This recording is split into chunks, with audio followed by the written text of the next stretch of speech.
Hey everyone, I'm Consuelo and this is Fire Devotionals. And today we'll be looking at how to influence others with godly leadership. And our best example is Jesus. And there is a model amongst others which are similar, really around discipleship, which is what Jesus did with his 12 disciples and many more. So we can look at this as MAWL: model, assist, watch, and leave. And again, our example must be Jesus because he is a perfect example. So we want to have disciples, help them to grow up, help them in their relationship with God, and then have more disciples. And we want disciples who will make disciples who will make disciples. Now, the disciples are disciples of Jesus, but we walk with them so that they can grow in the things of God and follow his commandments and come to truly know his love. So, MAWL: model, assist, watch, and leave.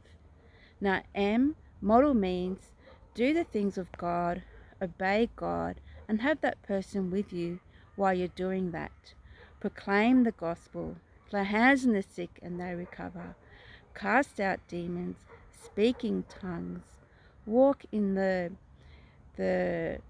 gifts of the Spirit, walk in the fruit of the Spirit. And there's so many more commandments which are not done by our works, but by Christ in us, the hope of glory.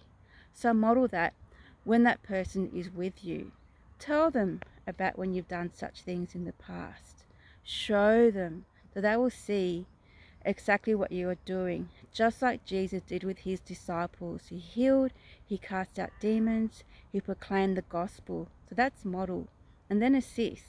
So that is when we are still walking with that person and we encourage them, exhorting them, correcting them, and continuing to show them how Jesus walked as we walk in that likeness. And we encourage them to step out and do those same things, proclaim the gospel, heal the sick, cast out demons, speak in tongues, walk in the manifestations of the Spirit, the fruit of the Spirit as well. So assist them, guide them, help them. Most importantly, point them to God, point them to Jesus, point them to God's word, to walk and live by his Spirit, to walk by the Spirit and not in a worldly way. So guide and help them in this. Show them that you are with them, but most importantly that God is with them and that Jesus will never leave them nor forsake them. So that's assist. And then watch. So you're still with this person and you encourage them still. You are exhorting them, you're making time with them, you're helping them grow in the things of God. You're pointing them to God and the importance of relationship with him. You're pointing them to Jesus, the Word, the Spirit, and you're watching them so they can feel still supported as they're growing, as they're becoming more confident, and you are with them, that you're watching and you step in when you need to, but you're mainly watching. And the last one is leave. Now that sounds very dramatic, but it just means that now you have entrusted them. You see how they've grown, you see how they're walking, you see how their relationship with God has developed, and they're still going to keep growing in the things of God.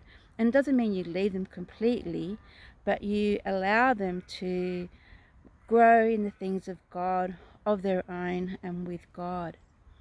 And then you encourage them to also have disciples of Jesus, that they can also help grow and they can also help to do the things of God by modeling, assisting, watching, and then leaving, because you know that they're walking in those things.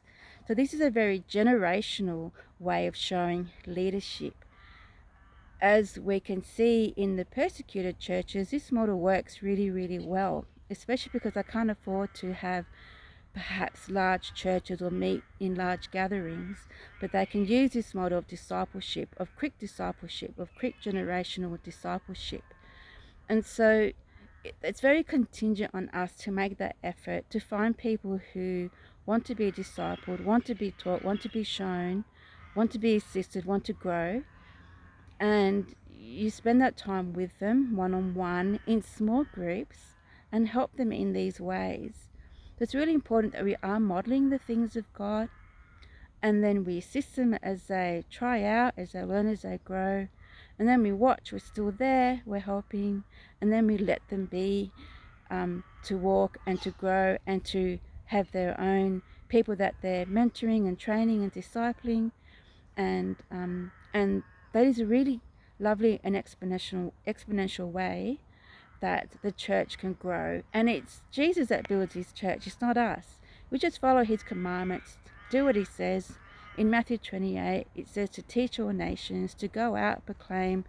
We are commanded to teach the things of God to others, proclaim the gospel, lay hands on the sick, cast out demons, and speak in tongues.